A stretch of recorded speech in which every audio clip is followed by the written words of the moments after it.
Assalamualaikum warahmatullahi wabarakatuh. Waalaikumsalam. Perkenalkan, kami dari kelompok 1 ingin mempresentasikan tugas kedua dari matkul numerical method. Izinkan saya memperkenalkan diri.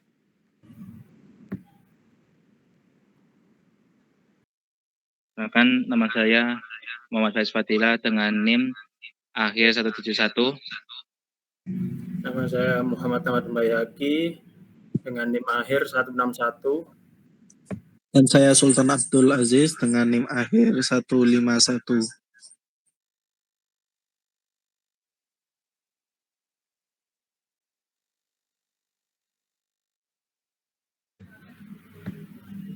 Oke, lanjut. Soal nomor 1.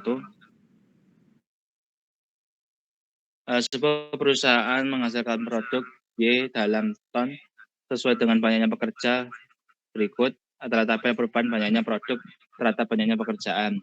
Ini adalah tabelnya di mana X 100, Y M ditambah 1, 200, M ditambah 3, 300, 2M ditambah 3, 400, dengan Y 2M ditambah 5, dan 500, 2M ditambah 7.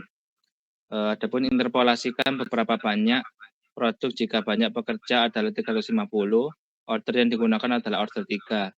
Gunakan metode Newton, Larangi, dan Display untuk soal nomor 1.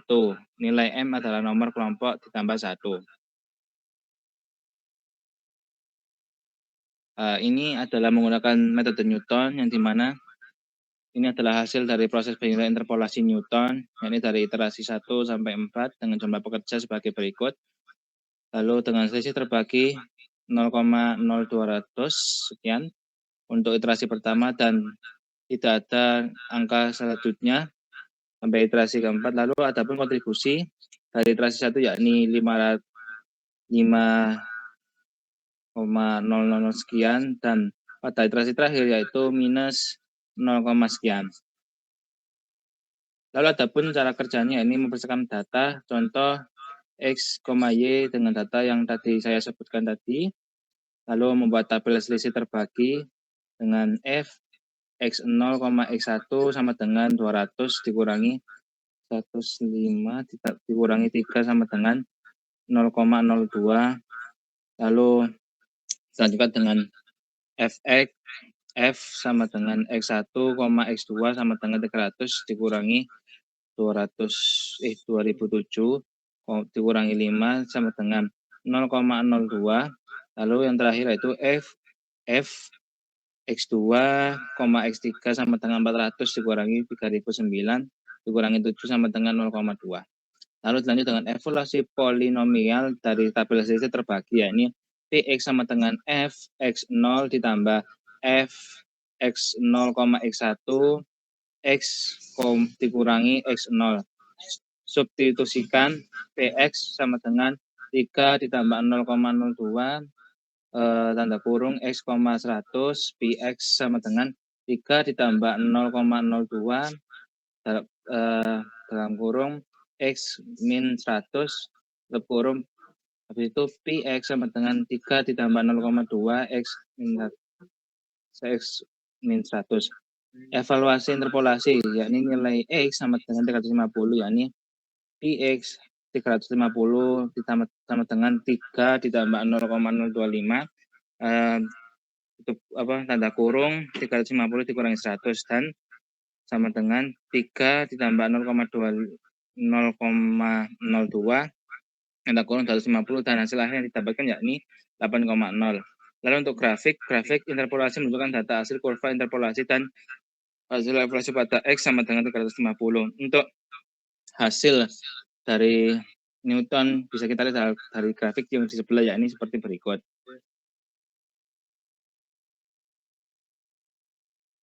Lalu ada pun kelebihan dari metode ini, yakni yang pertama yakni adalah interpolasi Newton cocok untuk data diskrit dengan jumlah kecil hingga sedang karena fleksibilitasnya.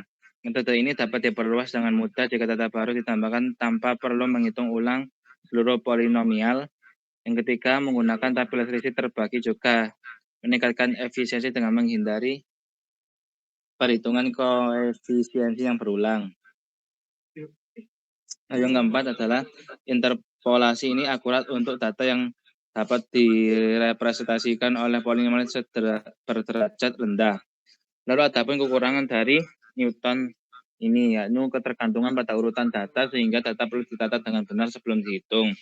Interpolasi Newton juga kurang efektif untuk data kompleks dengan banyak fluktuasi karena dapat menghasilkan osilasi yang signifikan, Runge phenomenon.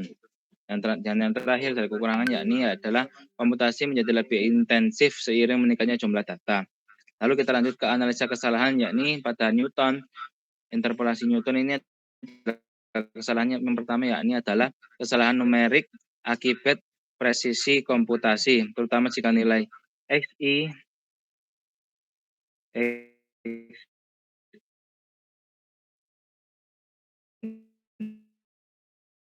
IXI terlalu dekat atau error.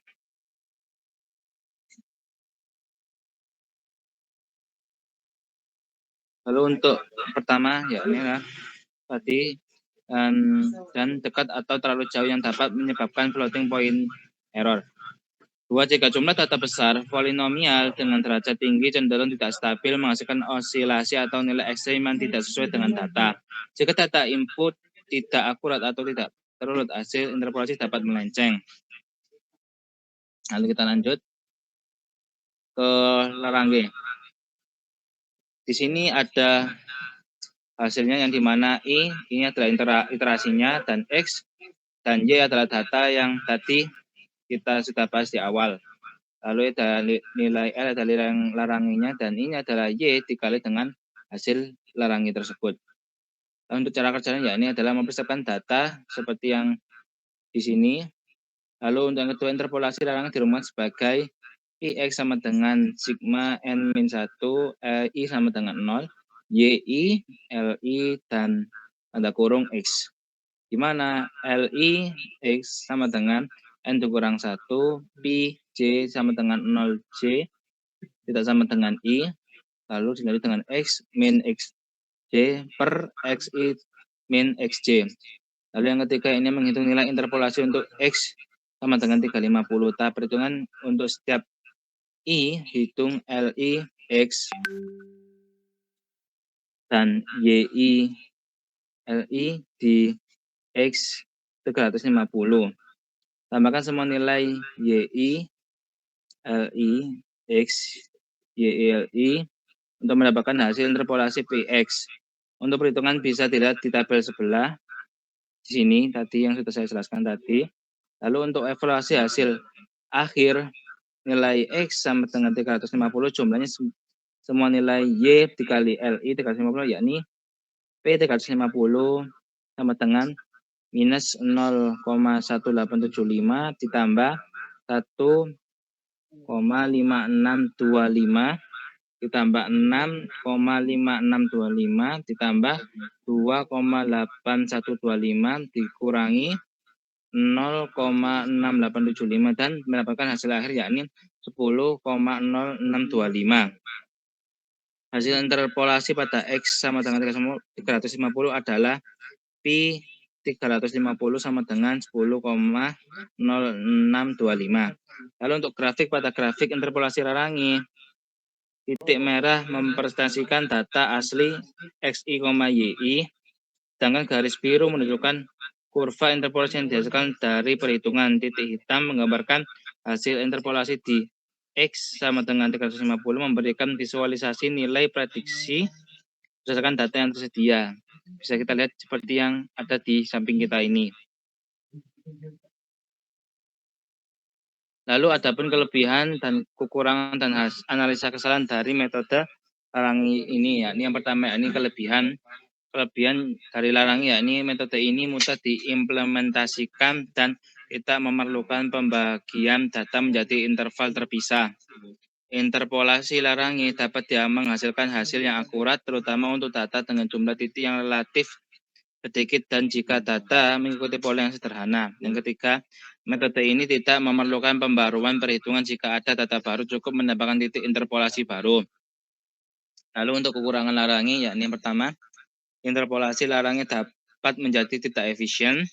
Yang kedua, rentan terhadap asilasi jika jumlah titik data sangat besar atau data memiliki fluktuasi tinggi. Tiga, pada kasus data yang sangat nonlinear, polinomial yang dihasilkan bisa menjadi sangat rumit dan menghasilkan kesalahan interpolasi yang besar.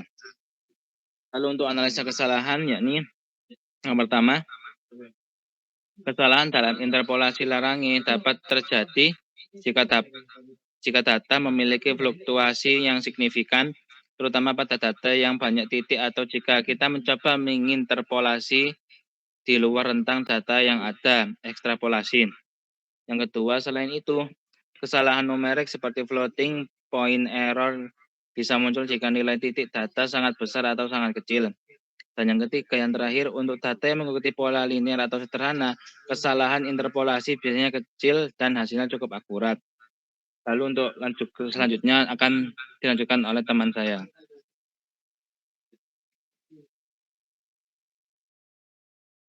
Selanjutnya metode spline. Untuk tabel conversion-nya sudah terdapat di sini, grafiknya juga sudah. Di sini grafiknya terdapat di Y8 dan X-nya 350. Untuk cara kerjanya, untuk persiapan data, contoh X, Y, 100,3, 200,5, 300,7, 409, 511. Untuk kedua, rumus interpolasi spline kubik. Spline kubik digunakan untuk memodelkan hubungan antar data dengan fungsi polinomial kubik di setiap segmen antara dua titik data. Setiap segmen I antara dua titik memiliki polinomial kubik dalam bentuk di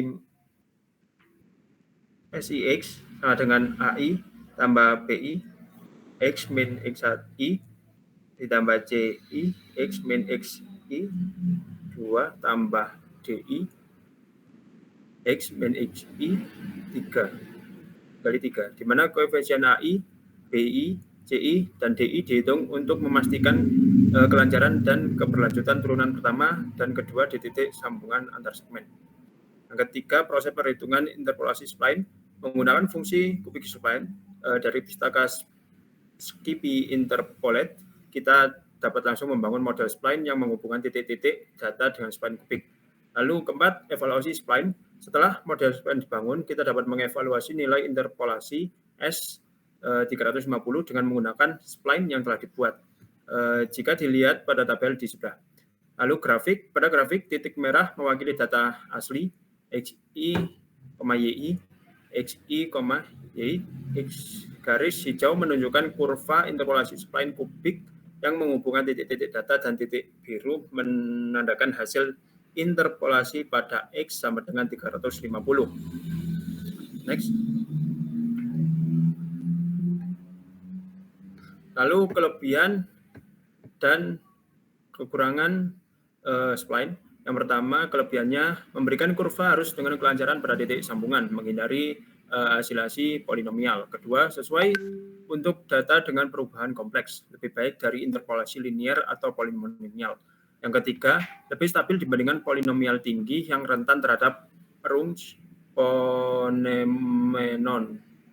Lalu kekurangannya, yang pertama, memerlukan perhitungan koefisien yang lebih rumit dan lebih banyak sumber daya. Yang kedua, kurang efektif untuk prediksi di luar rentang data. Yang ketiga, terpengaruh jika data memiliki fluktuasi atau noise. Lalu analisis kesalahan. Yang pertama, spline kubik stabil secara numerik dengan kesalahan minimal pada data dalam rentang moderat. Meskipun dapat muncul masalah presisi pada nilai yang sangat besar atau kecil. Yang kedua, spline kubik lebih akurat dibandingkan polinomial tinggi, namun bisa menghasilkan kesalahan jika data memiliki fluktuasi tajam karena kesulitan memodelkan perubahan cepat. Yang ketiga, spline kubik tidak efektif di luar rentang data, menghasilkan nilai yang tidak realistis jika digunakan untuk ekstrapolasi. Namun, dalam rentang data hasilnya sangat akurat. Selanjutnya, Kesimpulan. Setelah dilakukan perhitungan menggunakan ketiga metode interpolasi, diperoleh hasil yang relatif konsisten. Setiap metode memiliki pendekatan yang berbeda, namun hasil akhirnya untuk X sama dengan 350 memberikan estimasi yang mirip. Kita lanjut ke nomor 2.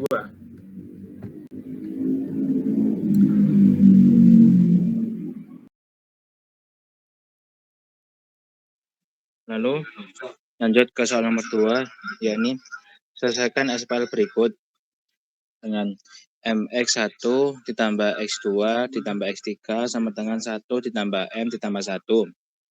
X1 ditambah MX2 ditambah X3 sama dengan 2 ditambah M.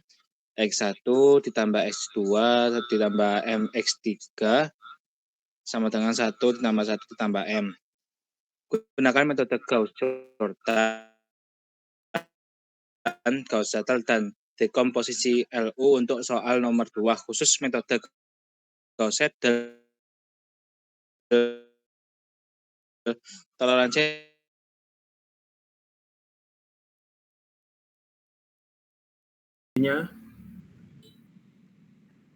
X1 sama dengan 1,75, X dan X2 sama dengan 0,749, lalu X3 sama dengan 1,75 sekian. Untuk cara kerja dari Gauss-Jordan, yang pertama menggabungkan matriks koefisien A dengan menghasilkan matriks AU. Lalu yang kedua, elemen diagonal utama atau pivot di setiap baris dinormalisasikan menjadi satu dengan membagi seluruh elemen baris tersebut. Yang ketiga, elemen-elemen non-diagonal dalam kolom pivot diubah menjadi 0 menggunakan operasi baris elementer. Yang keempat, proses ini diulang untuk semua baris hingga matriks augmented berbentuk RREF. Setelah beberapa iterasi normalisasi dan eliminasi, solusi SPL diperoleh dari kolom terakhir matriks, yaitu X1 sama dengan 2X min 1 sama dengan 2X1 sama dengan 2, lalu X2 sama dengan 1X 2 sama dengan 1, X2 sama dengan 1, dan X3 sama dengan 1,75X 3 sama dengan 1,75 X3 dengan 1,75. Yang berikutnya, kekurangan dan kelebihan. Yang pertama, kekurangannya yaitu operasi baris yang berulang, terutama untuk matriks besar, memerlukan banyak langkah sehingga tidak efisien dibandingkan metode lain untuk SPL skala besar.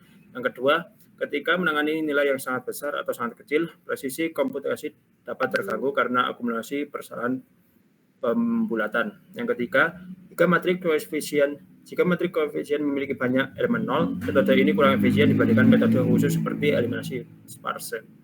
Lalu kelebihannya, hasil diperoleh langsung dari bentuk matriks baris echelon tereduksi atau RREF tanpa perlu substitusi balik seperti pada metode eliminasi Gauss. Yang kedua, prosedur langkah demi langkah yang jelas membuat metode ini mudah diimplementasikan secara manual atau dalam program komputer.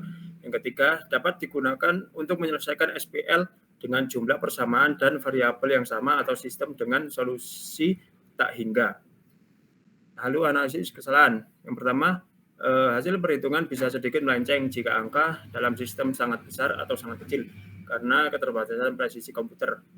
Namun, jika nilai dalam sistem berada di rentang moderat, kesalahan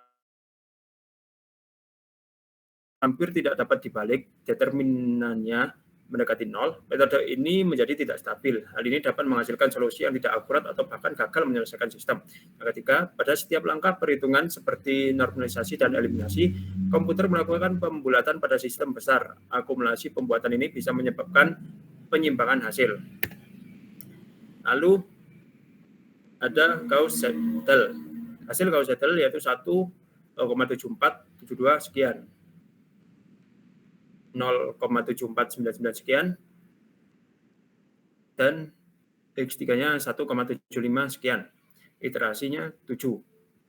Cara kerjanya dimulai dengan inisialisasi awal berupa solusi awal, biasanya 0, serta menentukan toleransi kesalahan dalam jumlah iterasi maksimum. Yang kedua, pada setiap iterasi, setiap variabel diperbarui secara bergantian menggunakan formula dengan memanfaatkan nilai terkini dari variabel yang telah dihitung dalam iterasi tersebut. Ketiga, setelah semua variabel diperbarui, perbedaan maksimum antara solusi baru dan lama dihitung untuk mengecek konvergensi. Keempat, jika perbedaan ini lebih kecil dari toleransi yang ditentukan, proses dihentikan dan solusi dianggap konvergen. Yang kelima, jika iterasi maksimum tercapai tanpa memenuhi toleransi, hasil sementara diberikan sebagai solusi meskipun mungkin belum akurat. Yaitu lanjut kekurangan, kelebihan, dan analisis kesalahan. Kekurangannya tidak selalu konvergen, terutama untuk matriks yang tidak diagonali dominan. Yang kedua, kecepatan konvergensi lebih lambat dibanding metode iterasi lainnya seperti Jacobi untuk sistem tertentu. Lalu kelebihannya, metode ini sederhana, mudah diimplementasikan, dan efisien untuk matriks sparse berisi banyak elemen nol. Yang kedua, tidak memerlukan penyimpanan tambahan seperti eliminasi Gauss, sehingga lebih hemat memori. Lalu analisis kesalahan. Yang pertama, metode ini rentan terhadap kesalahan numerik, terutama untuk sistem besar atau matriks dengan elemen sangat besar atau kecil. Yang kedua, hasil dan kecepatan konvergensi tergantung pada inisialisasi awal. Inisialisasi buruk bisa memperlambat atau menghalangi konvergensi. Yang ketiga, jika matriks A hampir sikular, determinannya sangat kecil, hasilnya bisa sangat sensitif terhadap perubahan kecil dalam input. Lalu keempat, Gauss Seidel hanya konvergen jika matriks koefisien AA bersifat diagonali dominan atau elemen diagonal utama lebih besar dari jumlah elemen di luar diagonal pada baris yang sama atau simetris positif definite. Lalu selanjutnya akan dilanjutkan oleh rekan saya.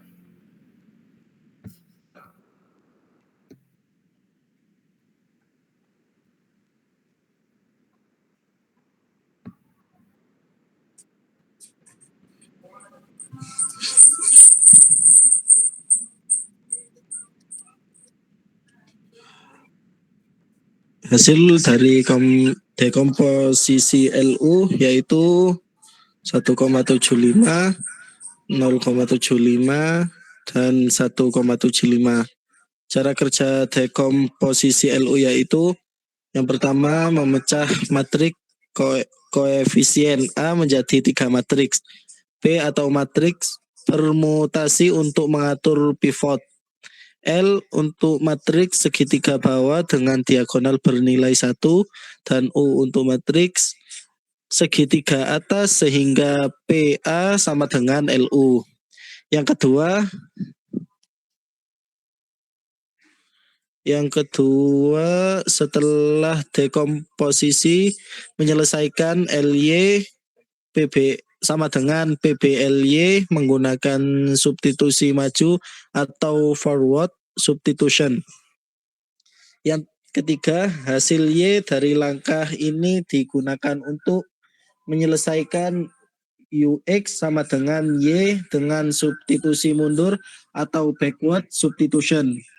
Yang keempat, hasil akhir adalah XXX untuk solusi dari sistem persamaan linear AX sama dengan B. Kekurangan dari dekomposisi LU yaitu yang pertama proses dekomposisi membutuhkan banyak perhitungan awal. Yang kedua tidak ideal untuk matriks dengan determinan kecil atau kondisi buruk. Yang ketiga tanpa optimasi performa untuk matriks sparse menurun karena fill atau ins. Dan kelebihannya yaitu yang pertama efisien untuk menyesuaikan sistem persamaan berulang dengan vektor BBB yang berbeda. Yang kedua, stabil secara numerik jika pivoting diterapkan. Yang ketiga, cocok untuk berbagai jenis matriks persegi, terutama yang tidak memiliki sifat khusus. Dan analisa kesalahan dari dekomposisi LU yaitu yang pertama, jika matriks memiliki elemen yang sangat besar atau sangat kecil, atau kondisi buruk, kesalahan akibat presisi floating point dapat memengaruhi hasilnya. Yang kedua, jika metrik hampir singular atau determinarnya sangat kecil, hasilnya bisa sangat sensitif terhadap perubahan kecil dalam data input sehingga kurang akurat. Yang ketiga, penting juga memastikan pivoting dilakukan dengan benar karena tanpa itu metode ini bisa gagal atau menghasilkan kesalahan besar.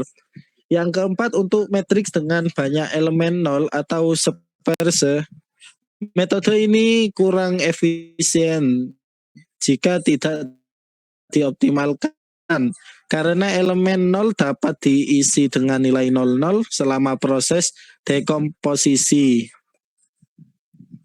Dan kesimpulannya yaitu next.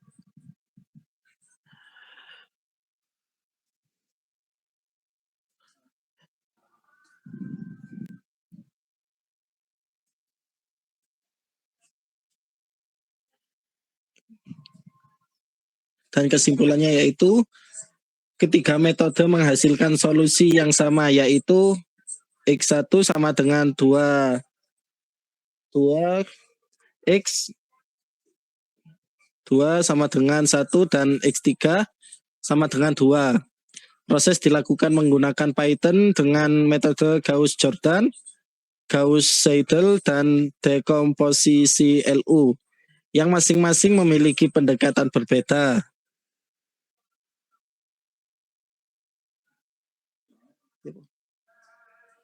Sekian. Terima kasih.